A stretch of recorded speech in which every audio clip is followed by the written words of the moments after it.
Saleem was a good man, a simple man.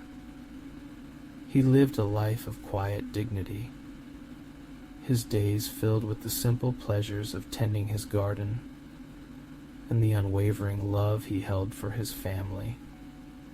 He was a pillar of strength, a source of wisdom, and a beacon of kindness in a world that often seemed to have forgotten the meaning of such virtues. Never one to seek the spotlight, Saleem found joy in the smallest of things: the laughter of children, the warmth of the sun on his face, the quiet satisfaction of a day's work well done. His life was a testament to the power of humility and compassion. He treated everyone he met with respect, offering a helping hand to those in need without a second thought.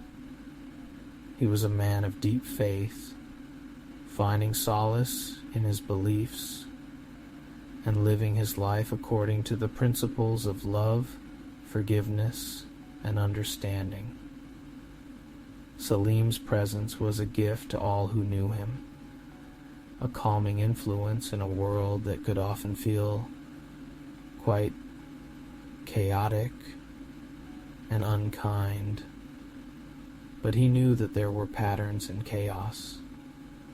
He had built a life with his wife Razia, centered around their shared values and the deep love they held for their children and grandchildren. Together, they had weathered life's storms, finding strength in their unity and drawing solace from the love that bound them. Their home was a sanctuary, a place of warmth and laughter, where family gathered and memories were made. Little did they know, a storm was brewing. A betrayal was creeping into their lives, threatening to shatter the peace they had so carefully cultivated. They were about to face manipulation so profound, so deeply cutting, that it would leave an indelible mark on their souls. Loss is a profound emotion that leaves an indelible mark on the soul. It is the silent thief that robs us of our joy, leaving behind a void that seems impossible to fill. In the wake of betrayal, the loss is not just of trust, but of a part of ourselves. This chapter delves more into the heart-wrenching experience of losing something that was once cherished, and the painful journey of coming to terms with it. This is a story about psychological abuse, narcissism, and a demonic, hateful, and cowardly entity that ultimately killed his own grandfather knowingly by gaslighting and all narcissistic tactics, by breaking his heart and shockingly abusive behavior towards him who loved him and cared for him since he was born.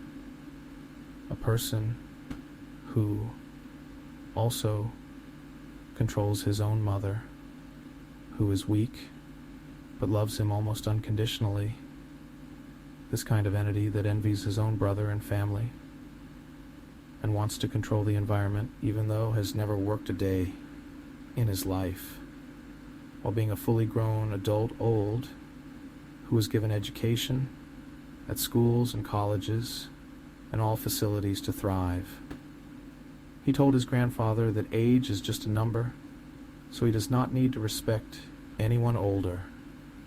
And he is beyond what he called petty manual labor, even though he was told by his grandfather that all work is manual labor in a sense.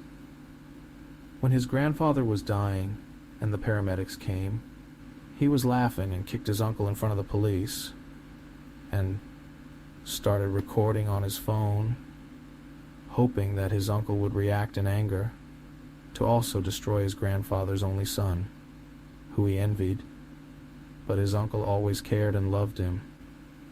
His grandfather used to pick and drop His grandson, up from school and college, every day because he refused to drive himself, even though he had a valid license himself.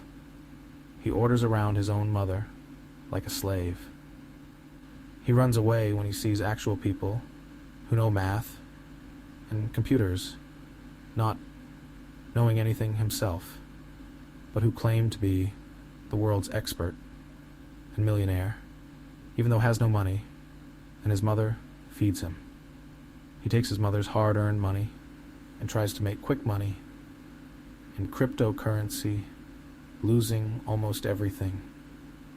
A vengeful and hateful person who smear campaigns and gaslights others, even his older brother who lives in Medina, a student in Medina which he hates. At the funeral, he pretended to be nice person at his grandfather's funeral, who he slowly killed and caused so much distress. Even at the time when the paramedics came to help his own grandfather, he insulted his uncle and kicked him when he was trying to bring his father's body down with the paramedics. His uncle loved him as well, and always cared for him, who was, and loving, and always caring for his nephews.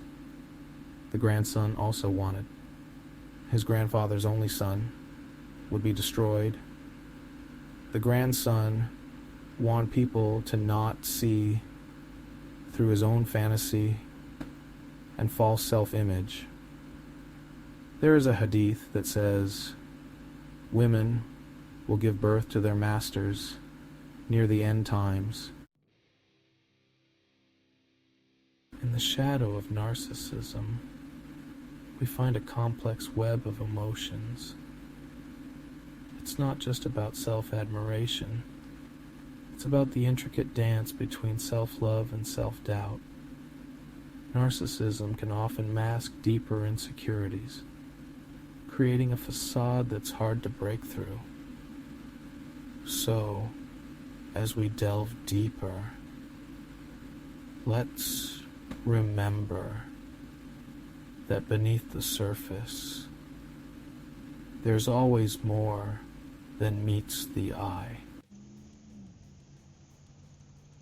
So as we delve deeper, let's remember that beneath the surface, there's always more than meets the eye. In the wake of tragedy, grief can take many forms.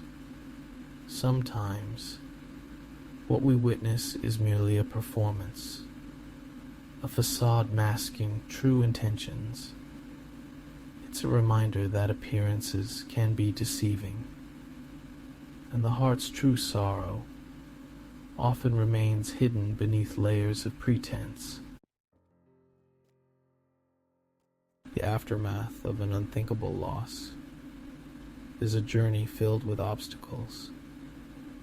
The world continues to turn, but for those left behind, time seems to halt.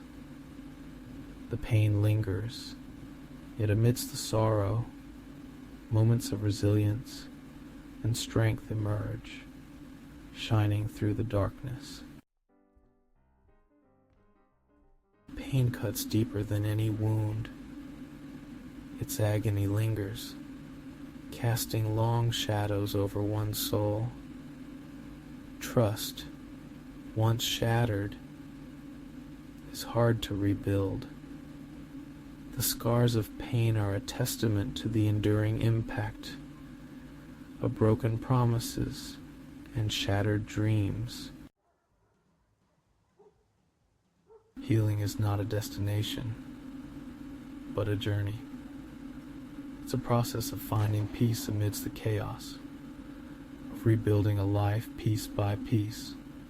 Saleem was the kind of person who helped the sick, even when was sick.